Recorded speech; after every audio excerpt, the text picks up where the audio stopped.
মোস্তাক ফৈজি সাহেব আয়েশা সিদ্দিকা রাদিয়াল্লাহু তাআলা আনহা সম্পর্কে বলেছেন, হুজুরের বউ হইল সতীন সহ্য হয় না। তো নবীজি আম্মাজান খাদিজার কথা কইরা মন খারাপ করলে আম্মাজান আয়েশা কইতে, ইয়া রাসূলুল্লাহ, কোন সময় বুড়া বেডির আপনি বিয়া করছিলেন? 40 বছর বয়সে বেডির, এর আগে আরো 2টা বিয়ে হইছে। এই বেডির কথা মনে করে আপনি অহনো কান্দেন, আমরা কি খারাপ? আমরা আপনার যুবতী স্ত্রী। আমি 6 বছর বয়সে বিয়া বইয়া লাইলাম, 9 বছর বয়সে সংসার শুরু করলাম।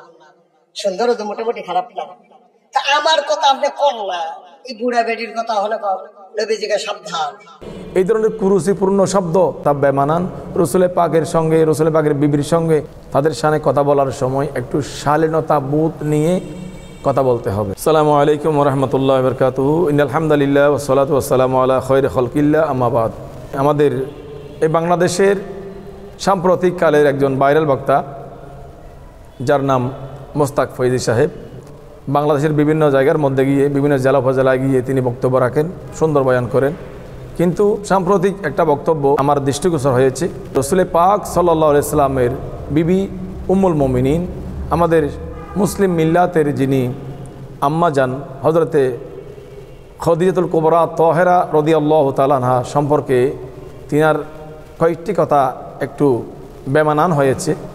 যেহেতু তিনি উম্মুল মুমিনিন হিসেবে, মুসলিম জাতির মা হিসেবে, ইমানদারের মা হিসেবে মায়ের শানে কথা বলার সময় সন্তানকে খুবই সতর্কতা মনোভাব নিয়ে বক্তব্য দিতে হবে, কথা বলতে হবে। যেহেতু আমার মা, যিনি আমাকে গর্ভে ধারণ করেছেন, আমার বাবা, যিনি আমাকে জন্ম দিয়েছেন, একজন সুইফার হলেও, ফিয়ন হলেও তার সাথে কথা বলার সময় একটু শালীনতা মধ্যে কথা বলতে হবে। যেহেতু আমার বাবা ফিয়ন হলেও আমি তাকে ফিয়ন বলে ডাকতে পারবো না। আমার বাবা বুড়া হলেও আমার বাবাকে আমি বুড়া বলে ডাকতে পারবো না।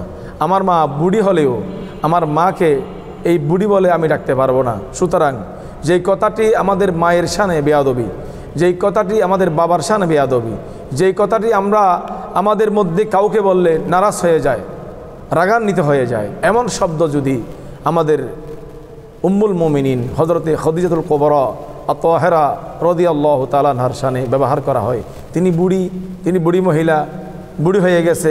উনি একটা কথা বলেছেন যে রাসূল করিম সাল্লাল্লাহু আলাইহি সাল্লাম একদিন ঘুম থেকে উঠে কাঁদতে কাঁদতে পবিত্র জান্নাতুল বকির মধ্যে গেলেন। তিনি দাঁড়িয়ে, রাসূল পাক দাঁড়িয়ে জিয়ারত করাচ্ছিলেন আর কাঁদতেছিলেন। উম্মুল মুমিনিন হযরত আয়েশা সিদ্দিকা রাদিয়াল্লাহু তাআলা আনহা তিনি ঘুম থেকে জাগ্রত হলেন, পাশে রাসূলুল্লাহকে দেখলেন, তিনি পেলেন না। সঙ্গে সঙ্গে তিনি ঘুম থেকে উঠে রাসূলুল্লাহকে খুঁজতে বের হয়ে গেলেন, আর গিয়ে দেখতে পেলেন জান্নাতুল বকির মধ্যে দাঁড়িয়ে রাসূল পাক সাল্লাল্লাহু আলাইহি সাল্লাম হাত তুলে কাঁদতেছিলেন। তো রাসূল করিম সাল্লাল্লাহু আলাইহি সাল্লামকে জিজ্ঞাসা করেছেন আমাদের আম্মাজান আয়েশা সিদ্দিকা রাদিয়াল্লাহু তাআলা, ইয়া রাসূলুল্লাহ, আপনি কাঁদছেন কেন? এত রাতে আপনি এখানে আসার কী বা দরকার? এই কথা বলার পরে রাসূল করিম সাল্লাল্লাহু আলাইহি সাল্লাম বলে, আয়েশা, হঠাৎ করে আমার ঘুমের ঘুরে আমার খলিজার টুকরা বিবি হযরতে খদিজাতুল কুবরা তাহেরা রাদিয়াল্লাহু তাআলা আনহার কথা আমার মনে পড়ে গেল। আমি আর বিছানার মধ্যে থাকতে পারি নাই। আমি তাকে জিয়ারত করার জন্য, দেখার জন্য জান্নাতুল বকি শরীফের মধ্যে চলে এসেছি। এই কথা বলার পরে উম্মুল মুমিনিন হযরত আয়েশা সিদ্দিকা রাদিয়াল্লাহু তাআলা আনহা তিনি বলেন, ইয়া রাসূলুল্লাহ, আপনি কি ওই বুড়ি মহিলার কথা এখনও বলেন নাই?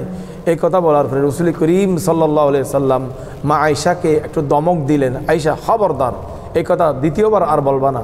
কারণ যখন কেউ ছিল না তখন ছিল আমার খদিজা, আমাকে সাহারা দেওয়ার মতো, আমাকে দেখভাল করার জন্য কেউ ছিল না, তখন ছিল আমার খদিজা। এই খদিজা আমার সঙ্গিনী, এই খদিজা আমার বিপদের বন্ধু, এই খদিজা আমার সব সময় ছায়ার মতো আমার সঙ্গে লেগে থাকতো, যে কোনো সময় যে কোনো পরিস্থিতিতে সামাল দিতেন আমার খদিজা। সুতরাং তার সম্পর্কে তুমি মন্দ ধারণা করিও না। তিনি আমাদের মোস্তাক ফৈজি ভাই তিনি একথাও বলেছেন যে আয়েশা সিদ্দিকা রাদিয়াল্লাহু তাআলা আনহা সম্পর্কে বলেছেন, মহিলারা নবীর বিবি হলেও তাদের মধ্যেও হিংসা ছিল। এটা বলা যাবে না, এটা আমাদের মা, তিনিও আমাদের মা, আয়েশা সিদ্দিকা তিনিও আমাদের মা।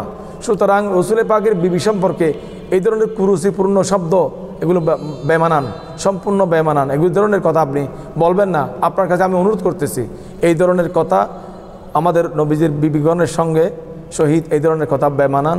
রসুলের পাকের সঙ্গে, রসুলের পাকের বিবির সঙ্গে এই ধরনের কথা আপনি বলবেন না। তাদের সামনে কথা বলার সময় একটু শালীনতা বোধ নিয়ে কথা বলতে হবে। আল্লাহ পাক জাল্লা শানহু কুরআনুল কারীমের সূরাতুল হুজুরাত শরীফের মধ্যে ইরশাদ করেছেন, বিসমিল্লাহির রহমানির রহিম, ইন্নামা ইউরিদুল্লাহু লিইউযহিবা আনকুমুর রিজসা আহলাল বাইতি ওয়া ইউতাহহিরাকুম তাতহীরা। আল্লাহ পাক বলেছেন, আমার ইচ্ছা হচ্ছে আমার নবীর পরিবারবর্গ সকলকে সমস্ত প্রকারের গুনাহ থেকে মুক্ত রাখা, দোষ থেকে মুক্ত রাখা। তো আল্লাহ পাক যাদেরকে গুনাহ থেকে মুক্ত রাখতে চায় তাদের ভিতরকে হিংসা থাকতে পারে। হিংসা এটা একটা মারাত্মক অপরাধ, বিদ্বেষ এটা মারাত্মক অপরাধ। এই ধরনের গুনাহ, এই ধরনের অপরাধ নবীগণের বিবির কাছে থাকতে পারে না, কল্পনাও করা যায় না। যে আল্লাহ পাক অভয় দিয়েছেন, আল্লাহ পাক নিশ্চয়তা দিয়েছেন যে আমার নবীর পরিবারবর্গ সকলকে আমি আল্লাহ পাকের ইচ্ছা হচ্ছে ফুত পবিত্র রাখা গুনাহ থেকে। তো আল্লাহ পাক যাদেরকে গুনাহ থেকে পবিত্র রাখতে চায়, এখানে আপনি কেন বলবেন যে তাদের অন্তরে হিংসা ছিল? সুতরাং এই ধরনের মনোভাব, এই ধরনের কথা কখনো মুখেও আনবেন না, অন্তরে ধারণ করবেন না। এই ধরনের কথা কল্পনাও করা যায় না। সাবধান, সতর্ক।